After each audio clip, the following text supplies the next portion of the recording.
Ice cream দিবস উপলক্ষে সরকার বাইরে নিয়ে ছুটলাম আইসক্রিম খাওয়ার কম্পিটিশনে যোগ দিতে। তালতলা পল্লিমার সামনে স্বপ্নতে নাকি তারা আজকে 3 মিনিট সময় দিবে, 100 টাকা এন্ট্রি ফি দিয়ে যে যত কয়টা মন ভরে আইসক্রিম খেতে পারবেন। তার জন্য কিন্তু আমরা খুবই এক্সাইটেড এবং চলে আসলাম স্বপ্নতে এবং এসেই দেখতে পাইলাম ফ্রিজ ভর্তি আইসক্রিম। কত আইসক্রিম, কে কোনটা খাবেন, কয়টা খাবেন বলতে থাকেন, খালি খাবেন আর খাবেন। আইসক্রিম দেখে তো মাথা নষ্ট, আইসক্রিম খাইতে হবে পেট বইরা। শুরু হয়ে গেল কম্পিটিশন, খাইতে হইব পেট বইরা। টাকা দিছি 100, আইসক্রিম কি আর কম খামু, যা পারমু তাই খামু। প্রথমেই আমি একটা ক্ষীরের কাপ নিলাম, খাইতে হবে মজা করে, মাথায় তো এটা আছেই। সেই সাথে আকাশ ভাইও দেখলাম আমার সাথে সাথে একটা ক্ষীর নিল, দুজনে মিলেই খুব মজা করে খাইতেছি। খেতে খেতেই আমি কিছু একটা বুঝতে পারলাম যে আমার দাঁতের ভিতর কিছু একটা বলতেছে। তখনই আমার মনে পড়লো আমার তো দাঁতে সমস্যা, হায় হায় করলামটা কি। কিন্তু টাকা তো দিয়ে দিছে 100, এখন খাইতে তো হবেই আমাকে।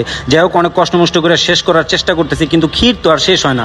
আমি আর পারতেছি না, আকাশ ভাই শেষ করে ফেলছে। আকাশ ভাই সাথে সাথে একটা চকবারও নিয়ে নিছে, কিন্তু আমার তো ক্ষীর শেষ হয় না। যাক, অনেক কষ্ট করে একটা ক্ষীর শেষ করে একটা ডিসকাউন্ট নিলাম, কিন্তু আকাশ ভাই সেই সাথে চকবার শেষ করে কিন্তু সেও আমার সাথে সাথে একটা ডিসকাউন্ট নিয়ে নিল এবং আমাদের সময় শেষ।